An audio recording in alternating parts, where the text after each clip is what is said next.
Minister, thank you for your time. You're welcome. Your speech, quite strong. Thank you. Calling for unity. At a time where generally around the globe, countries are drifting apart, but not only around the globe, a bigger picture. In the region, migration has become a thorny issue. I want to first start by saying that we are at a place that is named after Albert Lutuli.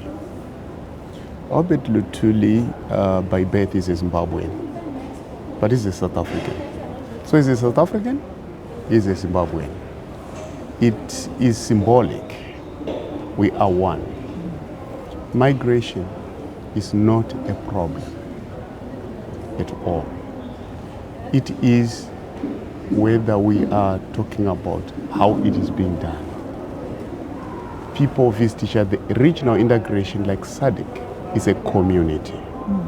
What community means is that we must have a common future.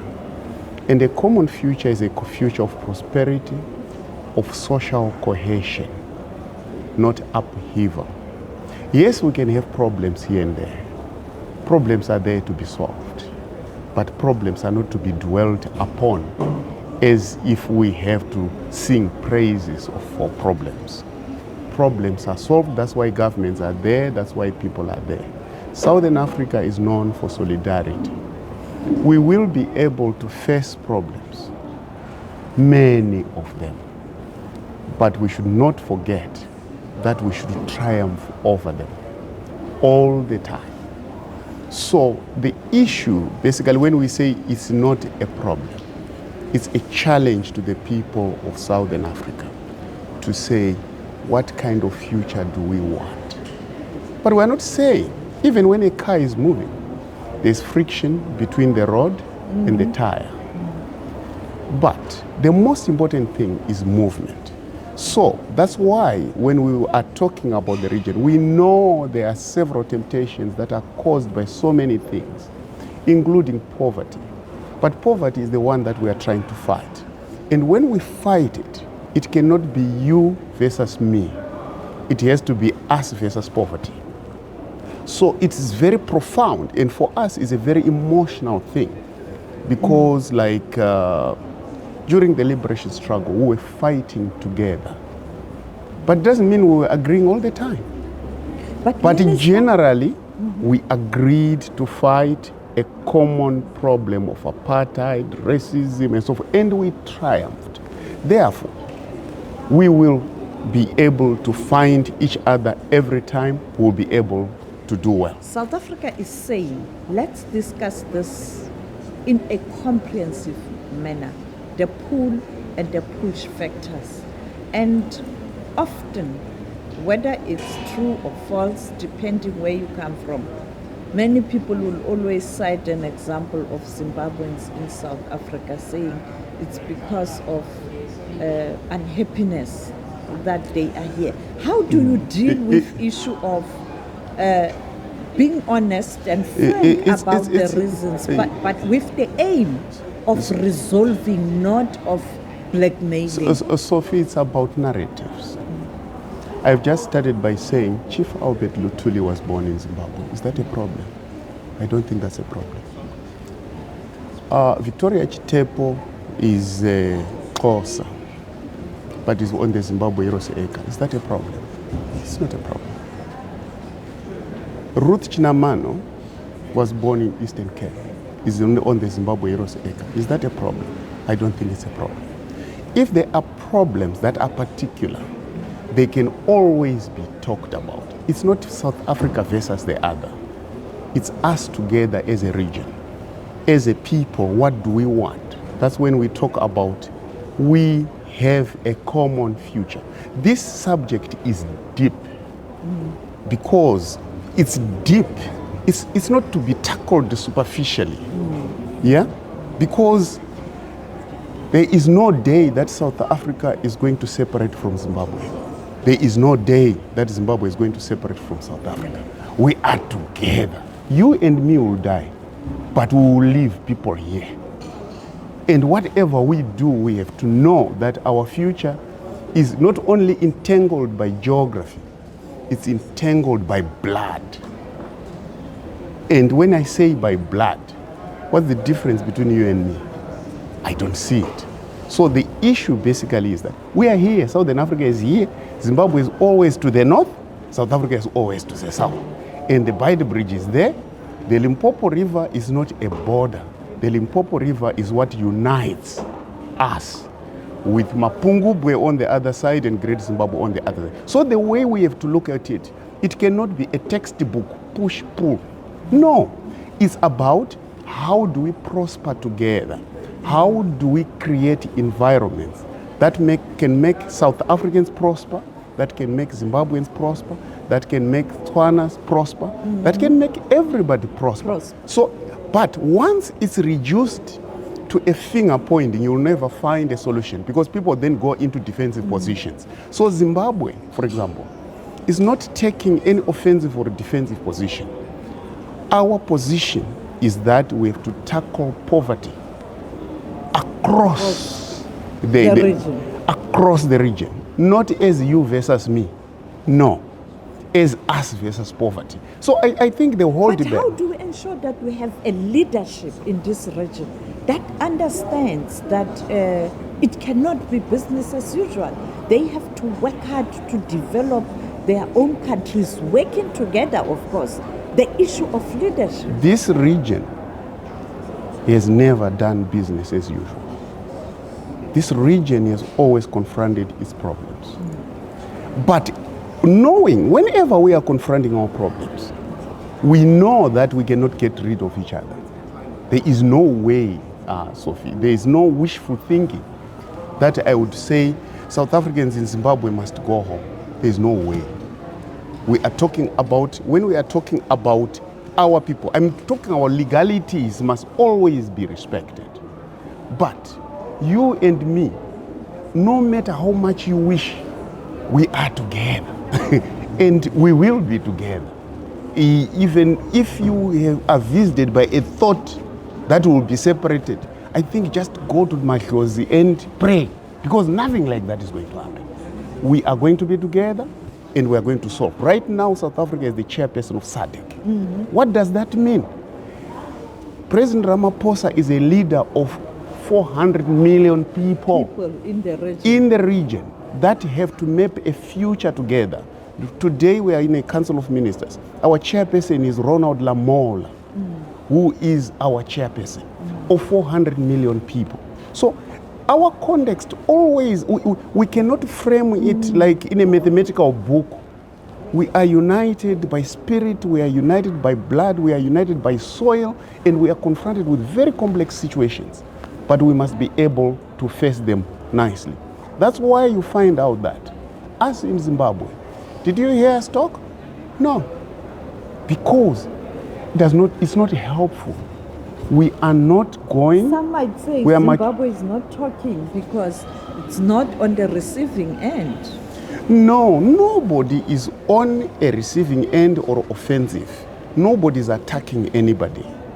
We are attacking poverty. We are attacking a problem.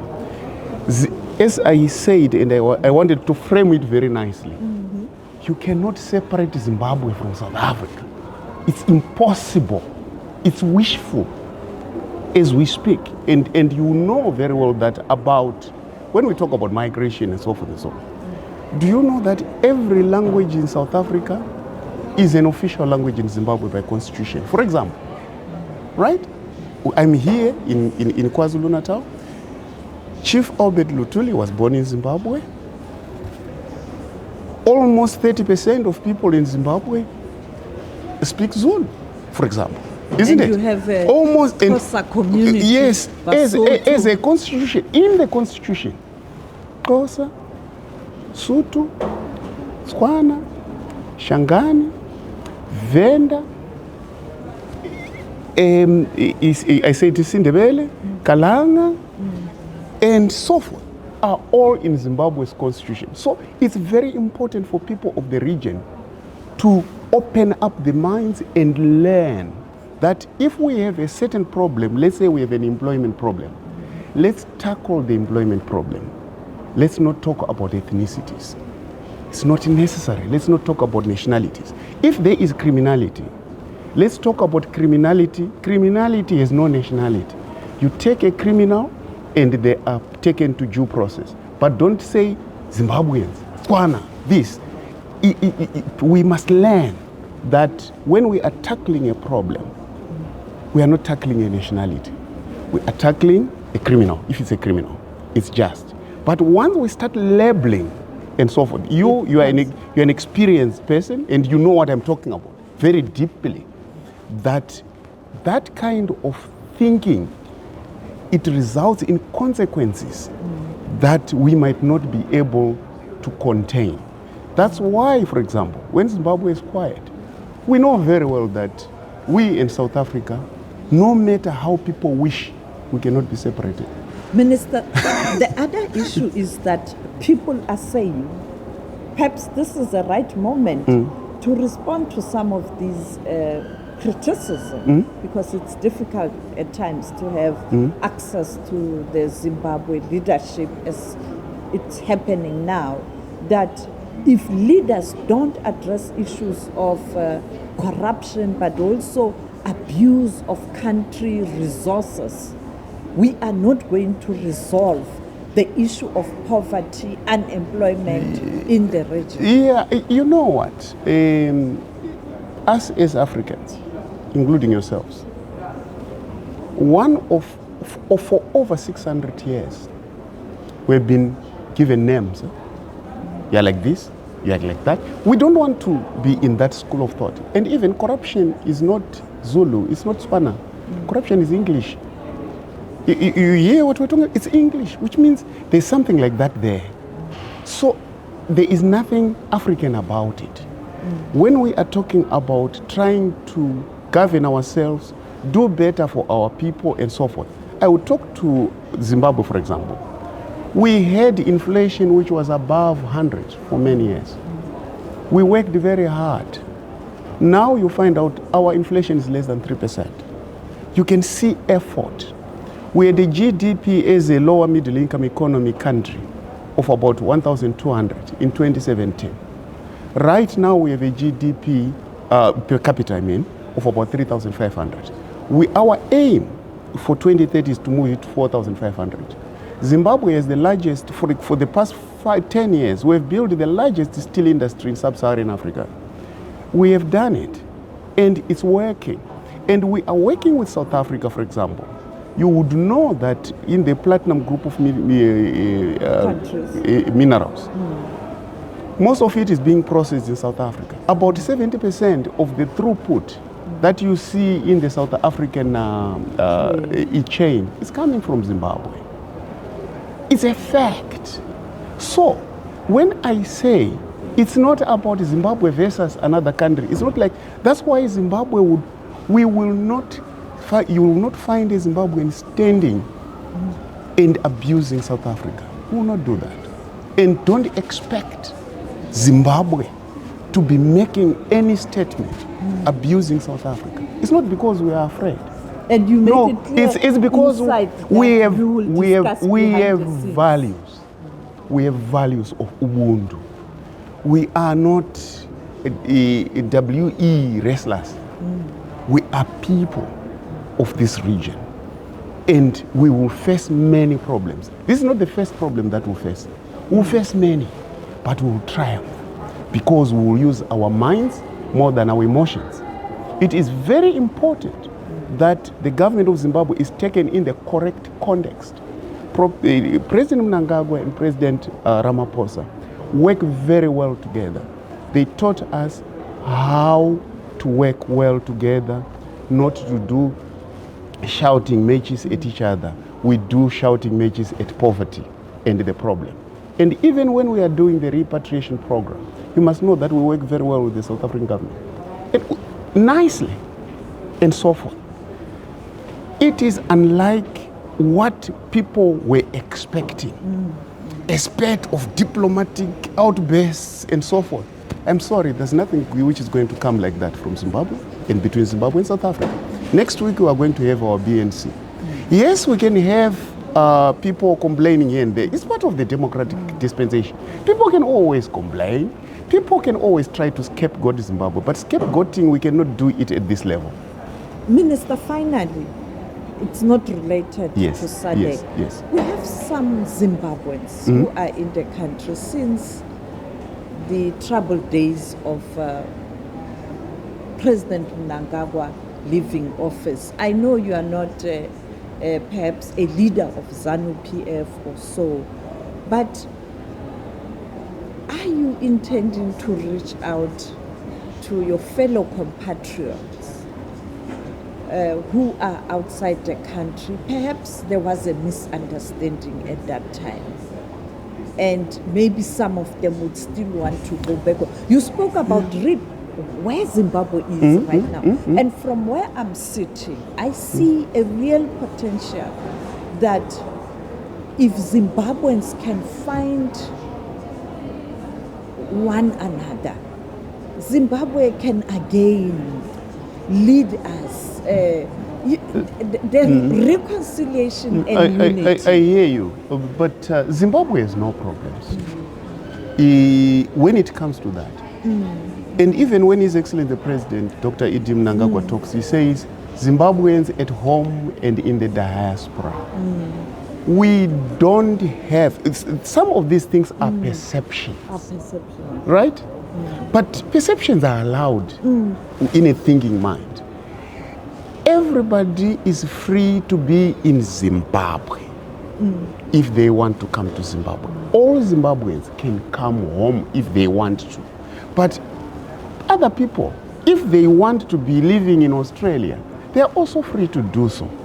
You know, when people are in South Africa, I can come to South Africa is my, let me just be very explicit and again reinforce my point. South Africa is my home. What do you say about that? South Africa is my home.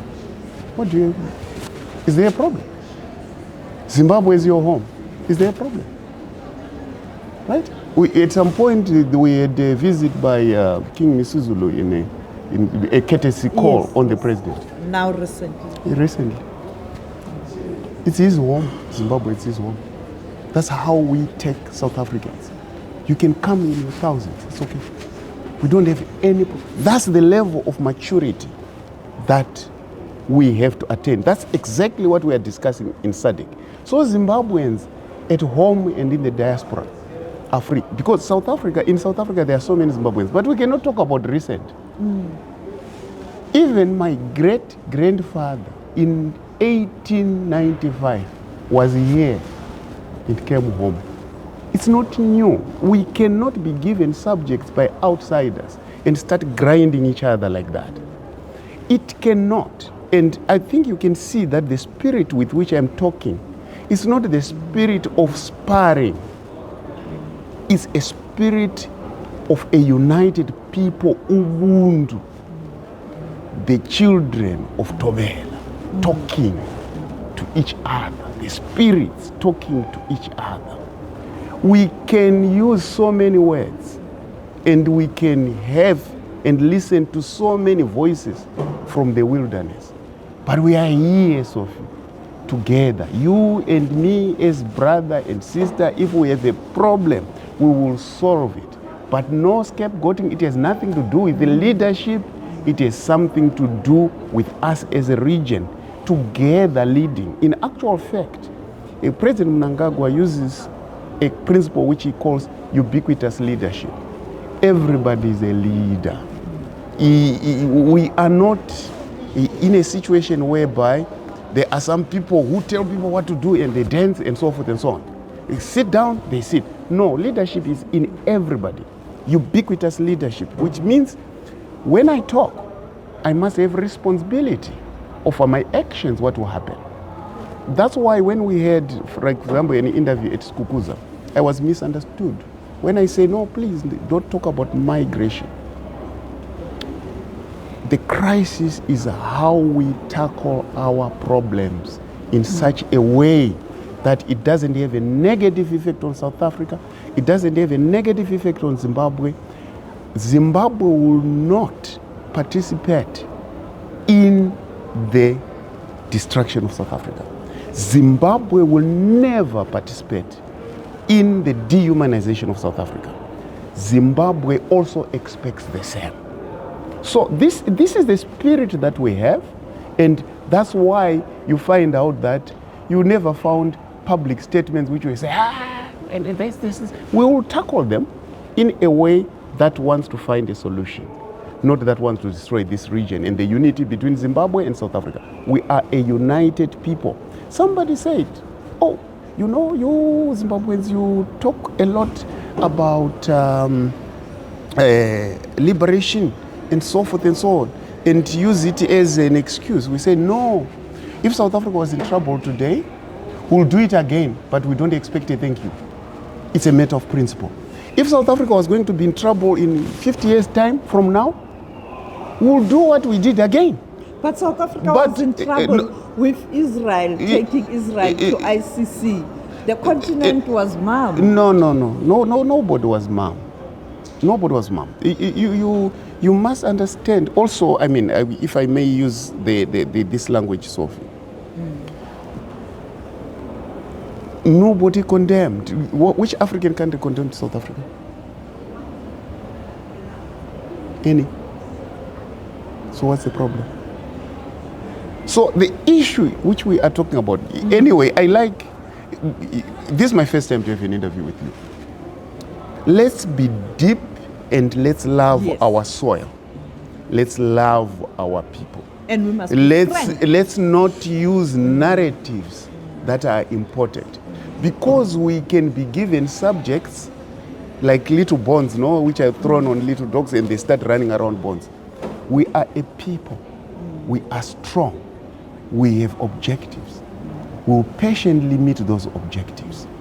Yes, we might be having a bit, I told you about the inflation, how we have controlled it and so forth and so on. It takes patience. Because some people said Zimbabwe is finished. Zimbabwe never had a civil war amongst itself. We were facing our problems right on. With sanctions, we were facing those problems. We were working, but we were working with the region, including South Africa, was supporting Zimbabwe in its anti-sanctions drive. Some people were surprised why South Africa was doing it, but South Africa was doing the right thing. So what we are saying, South Africa should continue doing the right thing. Don't lose the mark. Don't lose focus. So the issue is, let's attack poverty together. We are a people together. There can be people who can differ in our opinion, but the main opinion is that there should be peace in this region. There should be prosperity in this region. And our people should have Ubuntu. We cannot be a region. This is one of the regions in Africa which is quiet. We had our troubles in the early 80s, in the 70s, in the 60s. We were fighting. Yeah? Even if you listen to our liberation songs, if you listen to Mkondo Wesizwe, they say Zipra Mkondo. What does that? Does Zipra mean? I know. Zimbabwe People's Revolutionary Army, Zipra Mkondo as one. They were working together. We always do. And we should always do. Finally, Minister, the current constitutional developments in Zim also. Indeed, constitution is not static. It's a living document. You can amend, all countries do that, depending on the needs of the country. What do you say to people who are not in Zimbabwe, who saw this process unfolding and got worried? This is public information. Zimbabwe did a sovereign act for amending its constitution. And by the way, the constitution now is when it comes to presidential election, is now exactly like what is practiced in South Africa. Exactly the way you elect the president is exactly the way now in the new constitution we are electing the president. So there's no problem. So you see, when sometimes people, from a sovereign point of view, Zimbabwe did a sovereign act very peacefully and so forth and so on. And now you, as my sister in South Africa, if that is a problem, then there's a problem here too, because it's exactly the same. the way a president is elected. So we mature, and His Excellency President Idi Mnangagwa is always saying we are maturing in terms of governance. Because what do you want at the end of the day? You want peace, you want harmony, you want to make sure that if you want to change something, you follow the law and you change it. So it's like sometimes people look for trouble where there's none. That's why we are quiet. I mean, Sophie, we are working very hard. You know that Zimbabwe at this moment is wheat self-sufficient. We are already exporting wheat. We were never like that. We're importing 60%, or what I can say, 9 months out of 12, we were importing wheat.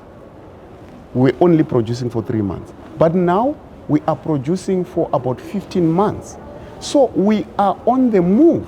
So, and you see that when we went to the United Nations Security Council with the backing of Africa, including South Africa, yes, we had 182 votes out of 190. That's not the sign of an isolated country. So we are happy. And you and me, we are together. I'll come and visit Zimbabwe. You are welcome. I hope I'll get a visa. You don't need a visa to come to Zimbabwe. You just cross and come. Am I not going to be arrested? What did you do? What criminal activity did you do? No visa as a journalist? No. There is SABC in Zimbabwe. Every Tuesday, right now at 4 o'clock, your SABC agent was in the post-cabinet briefing. Zimbabwe is a mature, peaceful, stable country which wants to live together very nicely with its neighbors. We call it our neighborhood first principle. That's why South Africans are free to be in Zimbabwe anytime. Even somebody tried to raise it in parliament. Oh, what about we have so many South Africans? We said, no, as we don't have any policy of having problems with our neighbors. So we are good, you are free, you are welcome. You can start by coming to my office. Thank you, You're welcome. Thank you so much. Thank you.